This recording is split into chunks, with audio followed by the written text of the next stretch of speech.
The stars looked different from the viewing deck of Zephyr Prime Station. Ambassador Richard Hayes pressed his face against the cold glass and watched the alien ships move through space like floating cities. Each vessel was bigger than anything humans had ever built. Some looked like giant crystals that caught the light of 3 different suns. Others moved like living creatures with wings that spread across miles of empty space. Richard had dreamed of this moment for 20 years. He was the first human ambassador to meet with the Galactic Council. Earth had been trying to join the Council for 5 years now. The Council was made up of 12 different alien races who ruled most of the known galaxy. They had been in power for over 1,000 years. Behind Richard stood Commander Lisa Park, his head of security. She was a small woman, but her eyes never stopped moving. She watched every alien that passed by in the station corridors. Her hand always stayed near her weapon. Lisa did not trust aliens the way Richard did. "Sir, we should get ready for the opening ceremony," Lisa said. Her voice was quiet but firm. She had been a soldier for 15 years before becoming Richard's bodyguard. Richard nodded and straightened his blue diplomatic uniform. The Earth flag patch on his shoulder felt heavy, with meaning. He represented not just Earth, but all 37 human colonies scattered across space. Over 2 billion people depended on what happened in the next few days. The station's main hall was enormous. The ceiling stretched up so high that small clouds formed near the top. 12 different seating areas had been built for each race in the Council. The human section was the smallest and newest. As Richard walked to his seat, he saw the other ambassadors for the first time. The Vorthak representatives looked like giant lizards walking on 2 legs.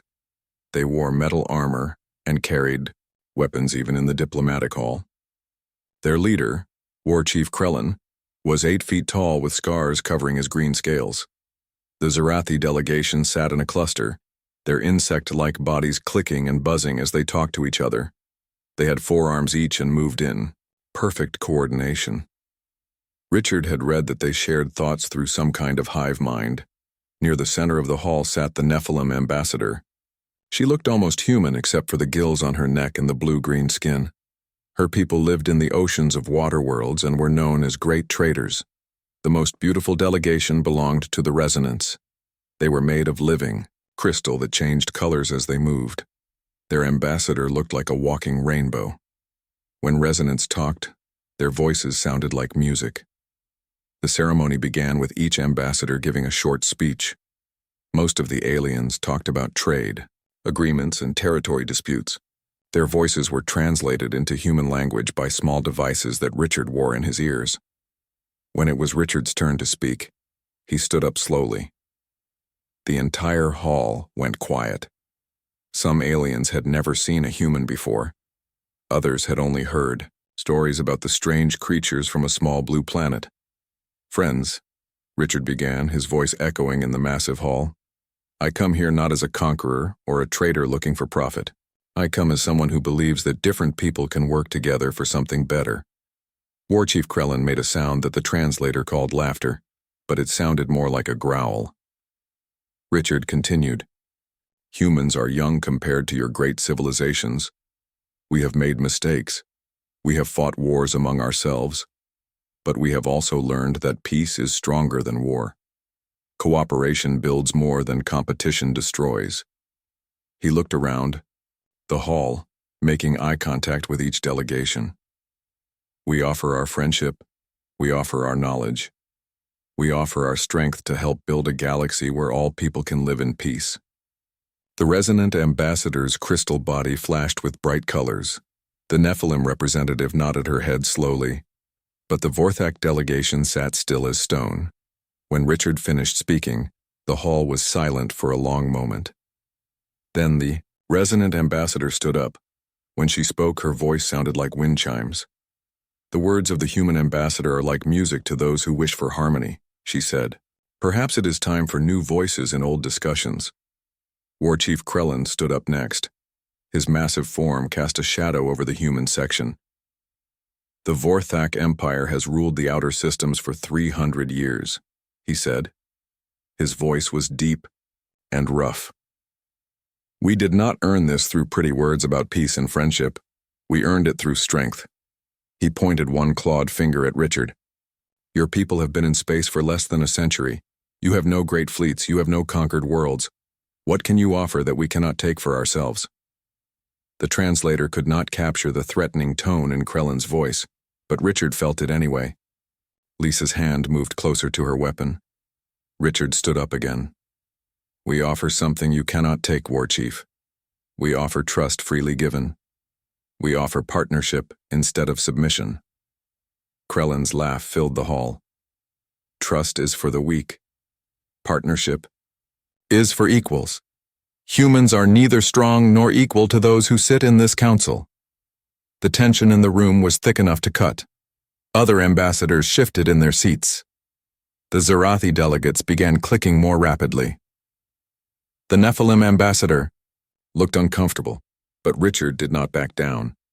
Perhaps that is where you are wrong, War Chief. Perhaps strength comes in many forms. Perhaps you will learn that underestimating humans is a mistake. The opening ceremony ended with formal announcements about the schedule for the next 3 days. Private meetings would be held between Richard and each delegation. Trade proposals would be discussed. Territory agreements would be negotiated.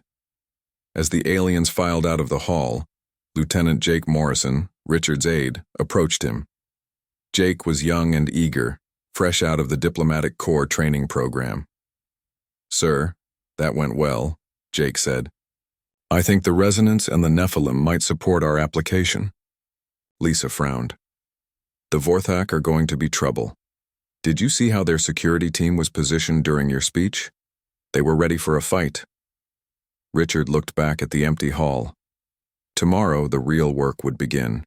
He had 3 days to convince the most powerful beings in the galaxy that humans deserved a seat at their table.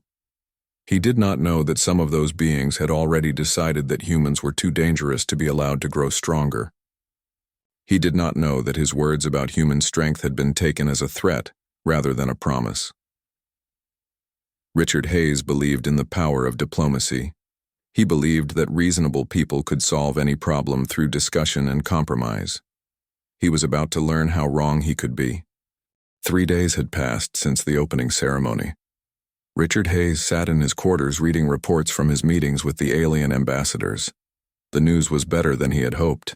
6 of the 12 races seemed willing to support humanity's application to join the Galactic Council. The Resonance had been especially helpful. Their ambassador, who called herself Chorus of Light, had spent hours explaining the political structure of the council. She had also hinted that her people would vote in favor of human membership. The Nephilim were interested in human underwater technology. Their ambassador, Deep Current, had been impressed by Earth's ocean research stations. The aquatic aliens saw potential for profitable partnerships. Even some of the smaller races had shown interest. The Kalari, who looked like tall, thin birds, admired human art and music. The Turian Collective, a group mind of small, furry creatures, found human, individual thinking fascinating. But the Vorthak remained hostile. War Chief Krellin had refused to meet with Richard privately. Instead, he had sent his second-in-command, a scarred warrior named Thrak. The meeting had lasted only 10 minutes and consisted mostly of insults about human weakness. The Zarathi were harder to read. Their hive mind made them speak in strange ways. They kept asking questions about human population growth and military capabilities. Richard had answered honestly, but their interest made him uncomfortable. Lieutenant Jake Morrison knocked on the door to Richard's quarters. Sir, Chorus of Light has requested a private meeting tonight. She says she has important information about tomorrow's vote. Richard looked up from his datapad. What time? 2000 hours, sir, in the neutral meeting room on Deck 7. Richard nodded. The neutral meeting rooms were specially built spaces where no single race had an advantage. The lighting could be adjusted for different types of vision. The atmosphere could be changed for different breathing requirements. They were considered the safest places on the station for sensitive discussions. Commander Lisa Park walked into the room carrying her daily security report. I don't like it, sir. The Vorthak have been moving their people around the station all day. Security reports show unusual activity near the neutral meeting rooms. What kind of activity? Richard asked. Extra guards posted in corridors that don't need guarding. Maintenance crews checking systems that were just checked yesterday. It could be nothing, but Richard stood up and put on his formal diplomatic jacket. Lisa, you worry too much. This is a neutral station. The Galactic Council's own security forces are here. No one would dare attack a diplomat on Zephyr Prime. Lisa's expression remained serious. With respect, sir, someone already dared to threaten you publicly. War Chief Krellin made it clear that he sees humans as a problem to be solved. Threats and action are different things, Richard said. The Vorthak may be warriors, but they're not stupid. Attacking a human diplomat would bring Earth's entire fleet down on them. Jake looked confused. Sir, Earth only has 12 warships. The Vorthak Empire has thousands. Richard smiled. That's what they think, Jake. That's what we want them to think. At exactly 2000 hours, Richard walked into Neutral Meeting Room 7. The space was dimly lit with a soft blue glow that was comfortable for both human and resonant eyes. Chorus of Light was already there, her crystal body shifting through shades of deep purple and gold. Ambassador Hayes, she said, her voice like distant thunder. I am glad you came. Richard took a seat across from her at the simple metal table. You said you had information about tomorrow's vote. Chorus of Light's colors shifted to dark red and orange. In resonant body language, this meant concern or fear. I have learned something troubling. Some members of the council have been meeting in secret. They are planning to reject humanity's application. I expected that from the Vorthak, Richard said. But we have enough support to pass the vote anyway. You do not understand, Chorus of Light continued. Her colors became even darker. They are not planning to simply vote no. They are planning to make sure humans never ask to join again. Richard felt cold. What do you mean? The Zarathi believe that humans reproduce too quickly. They think your species will eventually outnumber all others if given access to galactic resources. The Vorthak believe that human technology advances too fast. They fear you will become militarily superior within a few generations. Richard leaned forward. So they want to limit our expansion? Worse than that, Chorus of Light said. Her body flashed bright white for a moment, the resonant equivalent of shouting. They want to reduce your expansion. They are planning to use the Council's authority to limit humans to your current systems. No new colonies, no new trade routes, no access to advanced technologies. That would strangle our civilization, Richard said quietly. Yes, that is the point. Richard stood up and walked to the large viewing window that made up one wall of the room. Outside, he could see the vast emptiness of space dotted with stars. Somewhere out there were 37 human worlds full of people who trusted him to secure their future. There must be something we can do, he said. Some way to change their minds. Chorus of Light joined him at the window. Perhaps, if humanity could demonstrate that you are not the threat they believe you to be, if you could show that humans can be trusted with power. A bright flash of light suddenly appeared outside the window. Richard had a split second to realize it was the muzzle flash of a plasma rifle before the energy beam tore through the reinforced glass. The first shot hit Richard in the shoulder, spinning him around. The second shot caught him in the chest, burning through his diplomatic jacket and into his flesh. The third shot hit him in the head. Richard fell to the floor, his blood spreading across the cold metal. Through the shattered window he could see dark figures in Vorthak armor, rappelling down from the station's upper levels. Chorus of Light had thrown herself behind the overturned table when the shooting started. Her crystal body was flashing rapid, patterns of white and red, the resonant equivalent of screaming. Richard tried to speak, but blood was filling his mouth. His vision was getting dark around the edges. He could hear alarms going off throughout the station. He could hear the sound of running feet in the corridor outside. With his last strength, Richard reached for the emergency beacon on his belt. The small device would transmit his final message directly to Earth through the station's quantum communication array. He pressed the activation button and whispered into the beacon. Tell them. We tried peace first. The door to the meeting room exploded inward. Commander Lisa Park and her security team rushed in with weapons drawn, but they were too late. Lisa dropped to her knees beside Richard's body. "Medic!" she shouted, even though she could see it was hopeless. 3 plasma rifle shots from close range had done too much damage for any human medical technology to repair. Jake Morrison stood in the doorway, his face white with shock. "Commander, the Vorthak security team is claiming this was an unauthorized attack by extremists. War Chief Krellin says his government had nothing to do with it." Lisa looked up from Richard's body, her eyes filled with rage. Of course they're saying that. The perfect cover. Kill our ambassador and then blame it on rogues. Station security arrived moments later, followed by representatives from the Galactic Council. They asked questions and took statements. They promised a full investigation. They offered condolences and spoke of justice. But their words sounded hollow to the humans present. Richard Hayes had come to Zephyr Prime Station believing in the possibility of peaceful cooperation between species. He had offered friendship and partnership. He had been murdered for it. As Richard's body was prepared for transport back to Earth, Lisa Park sent her own message through the quantum communication array. Her report was brief and factual, but it painted a clear picture of what had happened. Earth's greatest diplomat was dead. The aliens who claimed to value peace and justice had allowed it to happen on their own station. Some had probably planned it. Lisa did not know that her message would reach Earth at the same time as Richard's final words. She did not know that President Daniel Carter would read both messages while standing in the Situation Room surrounded by Earth's military leaders. She did not know that her report would be the evidence that convinced Earth's government to abandon diplomacy forever.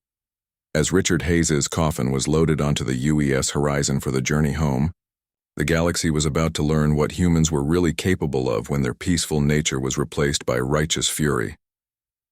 The age of human diplomacy had ended with 3 plasma rifle shots. The age of human war was about to begin. President Daniel Carter stood at the podium in the United Earth Assembly building in Geneva. Behind him hung the flags of all 37 human colonies. To his right sat a coffin draped in Earth's blue and white flag. Inside lay the body of Ambassador Richard Hayes. Every human world was watching this broadcast. Every alien government had intercepted the transmission. The galaxy was about to hear humanity's response to the murder of their diplomat. Carter had been president for 6 years. He was known as a calm, thoughtful leader who preferred negotiation to conflict. But today his face was hard as stone. His eyes held a cold fury that made even his closest advisors uncomfortable. General Patricia Sullivan sat in the front row of the assembly. She commanded all of Earth's military forces.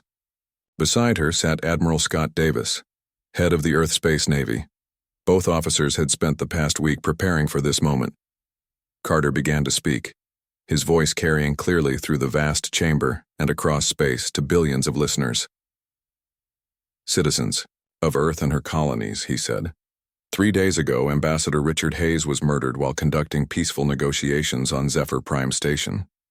He was killed by alien assassins who wanted to prevent humanity from joining the galactic community.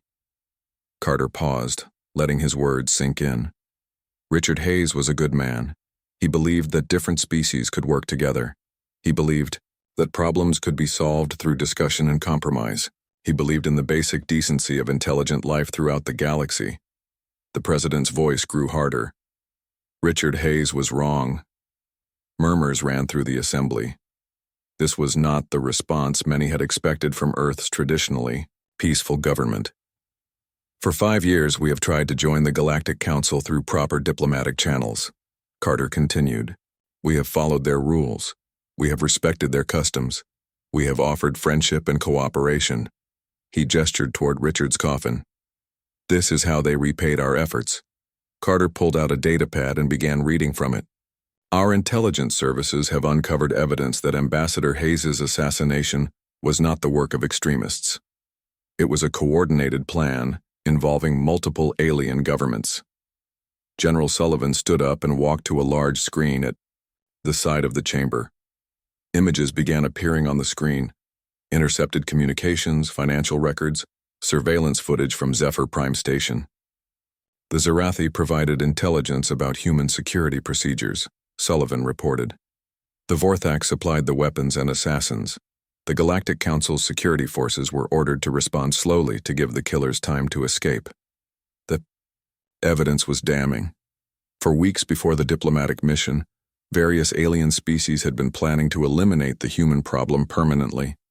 They had never intended to allow Earth to join their council as an equal partner. Carter's voice rose as he continued his speech. The aliens fear us. They fear our technology. They fear our determination. They fear that humans will one day challenge their ancient dominance of the galaxy. He slammed his hand down on the podium. They are right to fear us. The president walked over to Richard's coffin and placed his hand on the flag. Richard Hayes came to them in peace. They murdered him for it.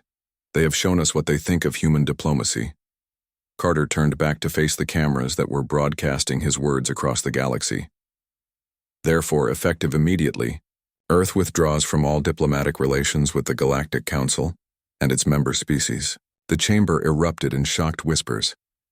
This went far beyond what most people had expected. Any alien vessel entering human space without permission will be considered hostile and destroyed. Carter continued. Any alien force threatening human civilians will face total retaliation. Any alien government supporting attacks on human citizens will be treated as an enemy of Earth. Admiral Davis stood up and walked to the podium. He was a tall man with gray hair and steady eyes. He had commanded Earth's space forces for 15 years. For the past decade, Earth has been secretly building a fleet of warships disguised as exploration and cargo vessels, Davis announced. We have been studying alien technology and developing countermeasures. We have been preparing for the possibility that diplomacy would fail. New images appeared on the chamber's screens. Massive shipyards hidden in asteroid belts, weapons testing facilities on remote moons, fleets of ships that looked like peaceful traders but carried enough firepower to level cities. The Earth Space Navy currently operates 437 capital ships, Davis continued. Each vessel is equipped with adaptive shielding designed to counter alien weapons. Each carries nuclear missiles, particle beam weapons, and kinetic bombardment systems. The alien ambassadors watching this broadcast would be stunned by these numbers. Earth's public fleet consisted of only 12 ships. The real fleet was 36 times larger than anyone knew. We have been listening to your communications for years, Davis said, addressing the alien governments directly. We have studied your military tactics and technology. We know the locations of your bases, the size of your fleets, and the weaknesses in your defenses. Carter returned to the podium for the final part of his speech. We offered you our friendship. We offered to work together for peace and prosperity. You chose to respond with treachery and murder. His voice dropped to barely above a whisper, but every word was clearly heard. You have taught us that the galaxy understands only one language, force. Very well. We will speak to you in the only language you understand. The president looked directly into the main camera. This message goes out to every alien world, every alien fleet, every alien government. You killed the wrong human. Richard Hayes was our voice of peace and mercy. By murdering him, you have silenced the only thing standing between you and humanity's full military might. Carter paused for a long moment. You wanted to see what humans are capable of when threatened. You are about to find out. The broadcast ended with a single image, the Earth flag flying over Richard Hayes's coffin as honor guards carried it from the chamber. Within hours of the broadcast, alien communication networks across the galaxy buzzed with panicked messages. The species that had planned Richard's assassination suddenly realized they had made a terrible mistake. The Vorthak War Council met in emergency session. War Chief Krellin, who had publicly threatened Richard Hayes, now faced questions about human fleet strength. The Vorthak military had been built to fight other alien races. Their tactics and weapons were designed for the kind of warfare the galaxy had known for centuries. But humans fought differently. Human weapons were designed to kill quickly and efficiently. Human tactics were based on speed and overwhelming force rather than honor and ritual combat. The Zarathi hive mind began calculating survival probabilities. Their analysis showed that humanity had been preparing for large-scale warfare for much longer than anyone had suspected. The disguised warships and hidden bases suggested a level of strategic planning that impressed even the coldest alien military minds. On Earth, Admiral Davis issued orders to fleet commanders throughout human space. Operation Righteous Fury would begin at exactly 0800 hours Earth Standard Time in 72 hours. Every alien military installation within 50 light-years of human territory would be targeted simultaneously. The aliens had wanted to limit human expansion through murder and intimidation. Instead, they had given humanity the excuse it needed to expand through conquest. Richard Hayes had died believing in the possibility of peace between species. His death would lead to the largest military campaign in galactic history. As his coffin was taken to Arlington Cemetery for burial, the warships of Earth began moving toward their targets. The age of human diplomacy was over. The age of human empire was about to begin. 6 months had passed since the first human strikes. The Galactic Council emergency session on Nexus Station was nothing like the grand diplomatic gathering where Richard Hayes had once spoken of peace and cooperation. Half of the council chambers lay in ruins from a Vorthak attempt to seize control 3 weeks earlier. Emergency lighting cast harsh shadows on the faces of the surviving alien ambassadors. Many delegations had fled back to their home worlds, leaving only desperate representatives behind. War Chief Krellin sat slumped in his chair, his once proud armor dented and scorched from battles his forces had lost badly. The mighty Vorthak Empire that had ruled the outer systems for 3 centuries now controlled less than half its original territory. The Zerathi delegation consisted of only 2 drones. Their queens had recalled most of their forces to protect the core hive worlds after human liberation forces freed dozens of slave colonies. The insectoid aliens who had once seemed so confident in their collective intelligence now communicated in short, frightened bursts.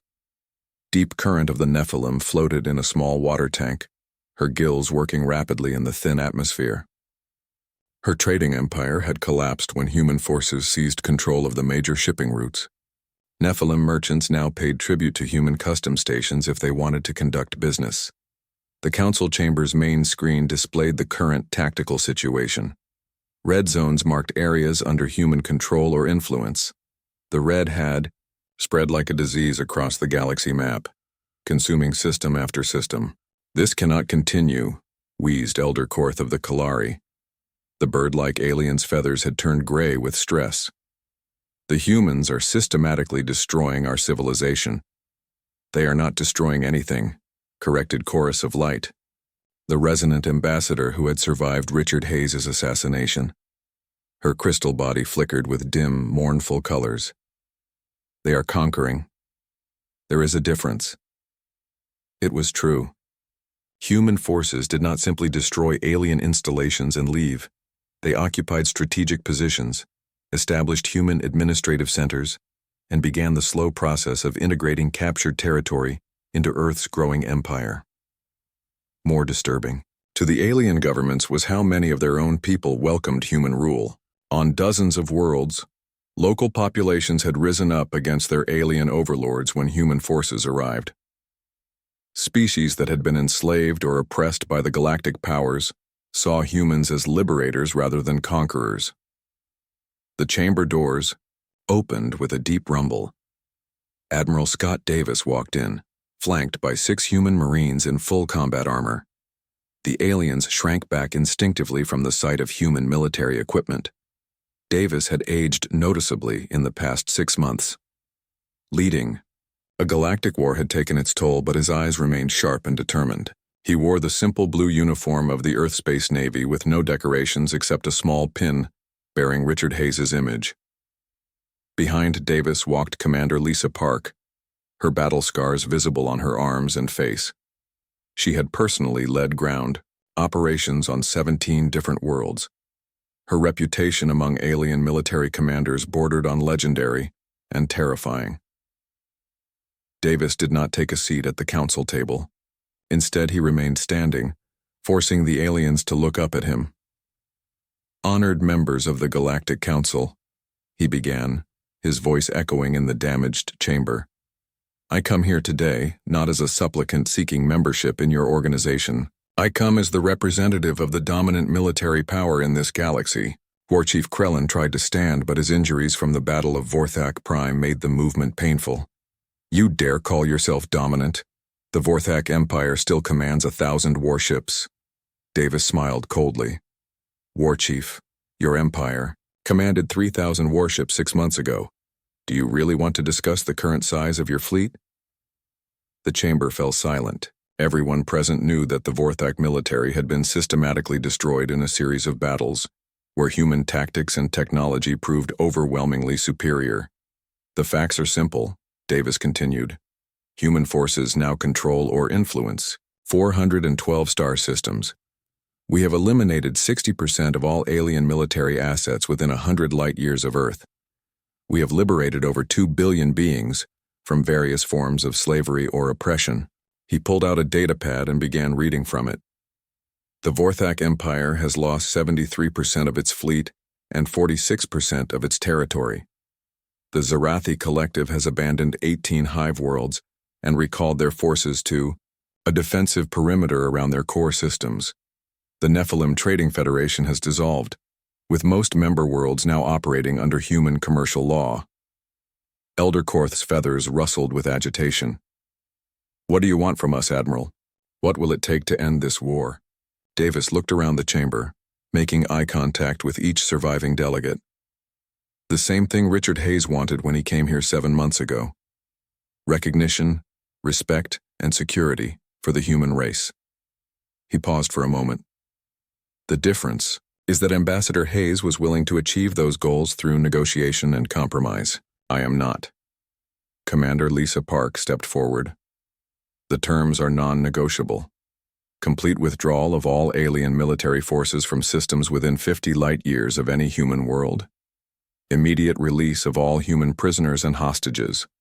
Reparations, to be paid in technology, resources, and territory.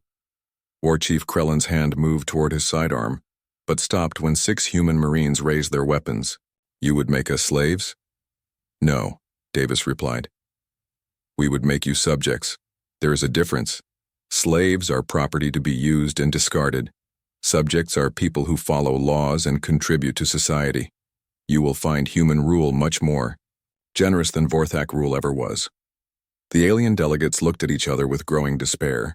Some had hoped that human military success was temporary, that eventually their combined forces could push Earth's expansion back. But the evidence was overwhelming. Humanity was winning the war completely. What of those who refuse your terms? Asked the Zarathi representative, its compound eyes reflecting the emergency lighting like tiny mirrors. Lisa Park answered this time. Continued resistance will result in the complete elimination of your military capability and the occupation of your worlds by human forces. Your civilians will be relocated to planets where they can live peacefully under human administration. And if we accept? Deep Current asked from her water tank. Davis's expression softened slightly. Species that accept human authority will be allowed to maintain their local governments and cultural practices. Human law will apply to interstellar matters, trade, transportation, military affairs, and justice for serious crimes. But day-to-day life on your worlds will continue much as it has. He gestured toward the ruined council chamber. This building represents the old order, a collection of predatory empires that maintained power through violence and exploitation. That order is finished. The new order will be based on human principles of individual rights, equal justice, and protection. For the weak, Elder Korth spoke again, his voice barely above a whisper.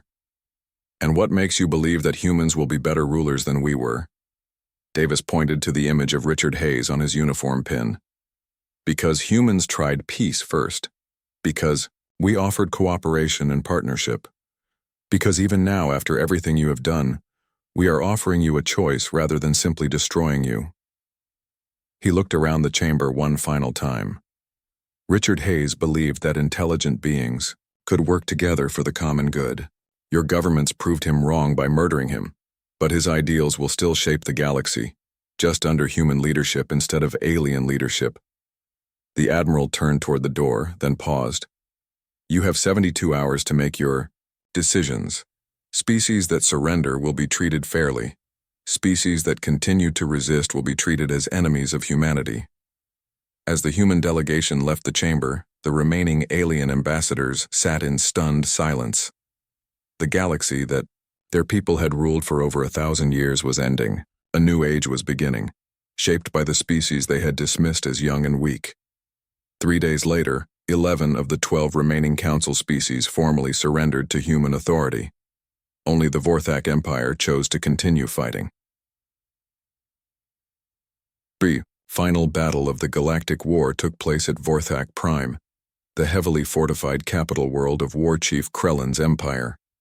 The planet's orbital defenses had been built over centuries to withstand any conceivable attack. They lasted 18 minutes against the combined human fleet. War Chief Krellin died in his command bunker, still defiant to the end. His final message to his people was simple. We chose to die as warriors rather than live as subjects. Remember that, if nothing else. But most Vorthak chose differently. When human ground forces landed on Vorthak Prime, they found most of the population ready to surrender peacefully. The common soldiers and civilians had grown tired of a war their leaders could not win.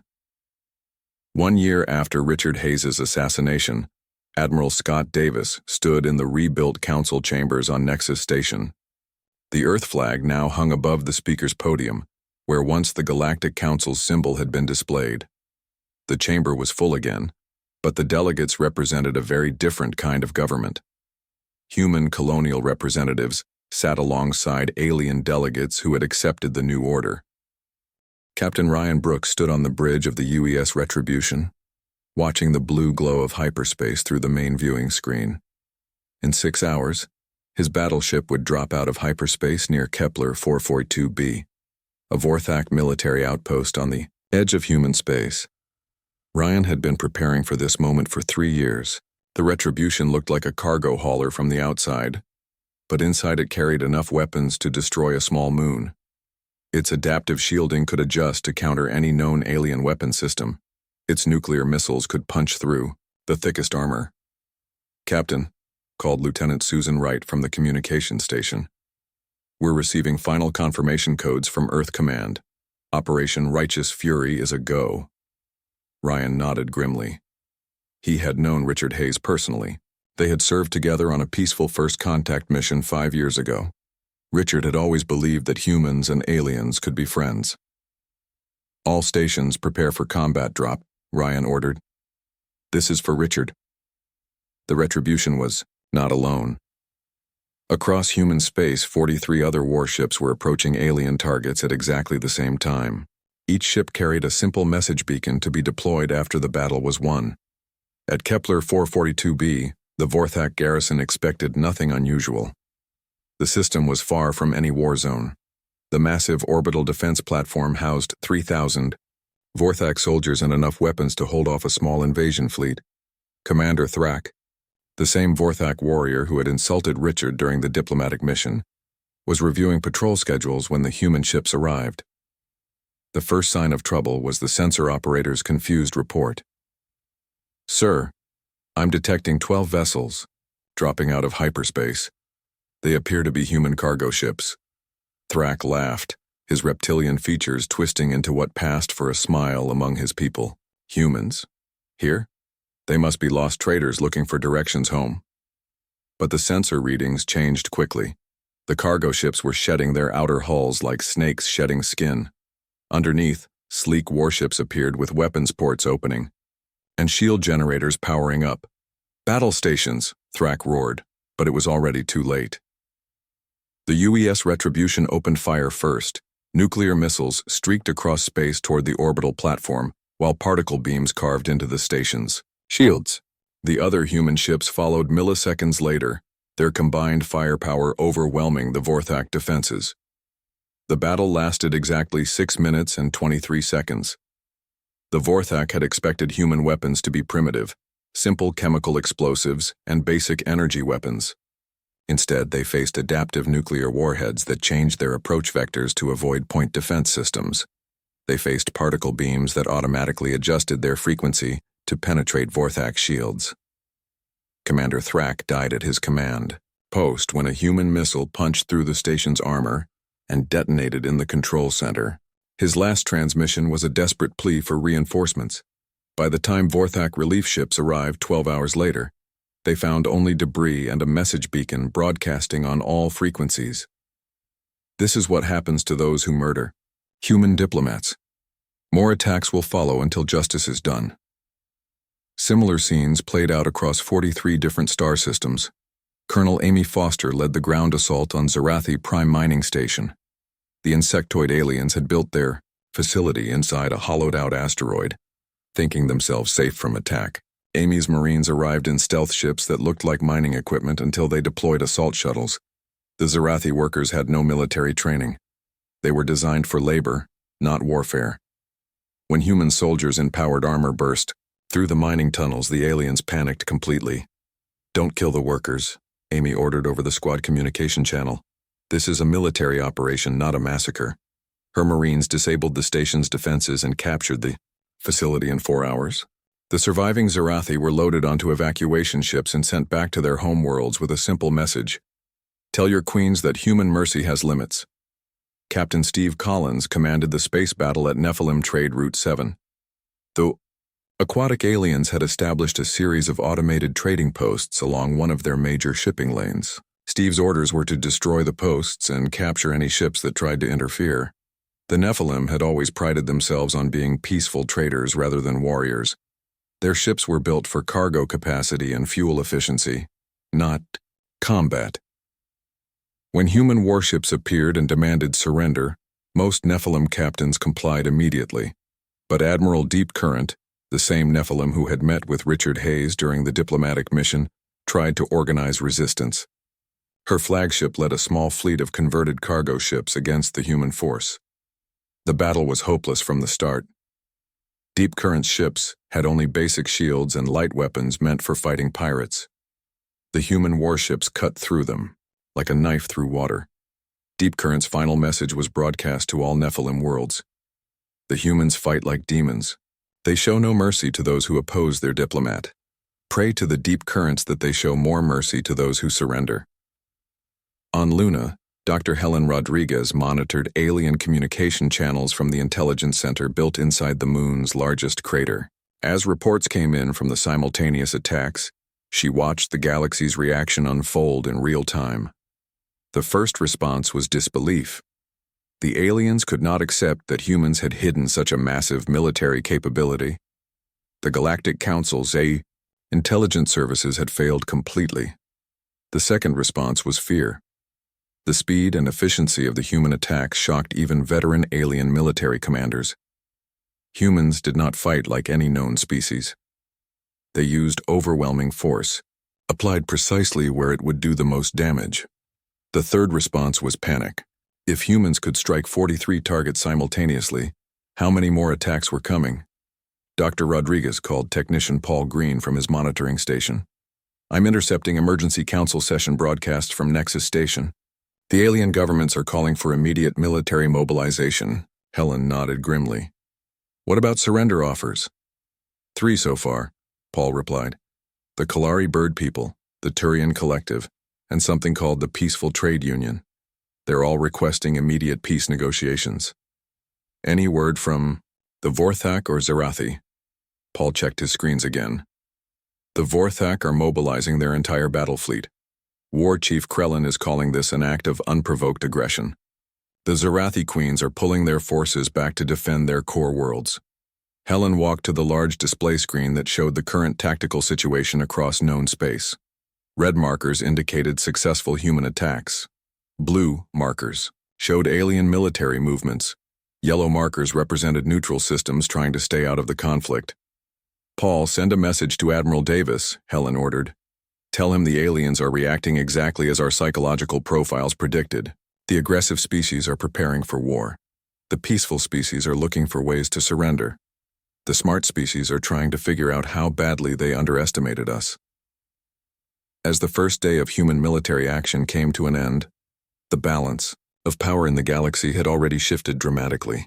Alien governments that had spent centuries ruling through fear and intimidation now found themselves facing an enemy that did not share their concepts of honorable warfare. Humans did not issue challenges before attacking.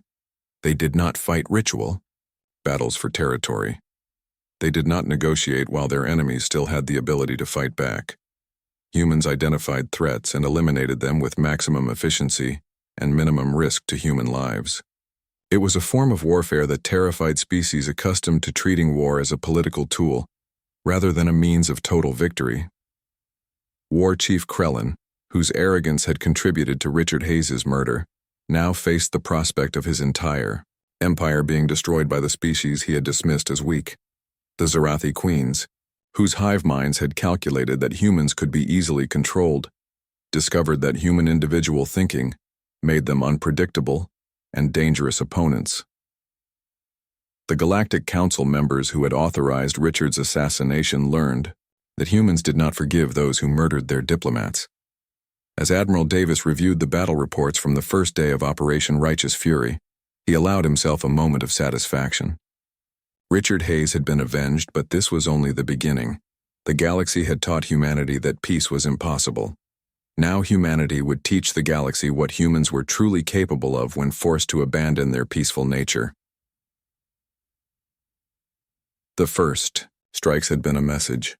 The real war was just getting started.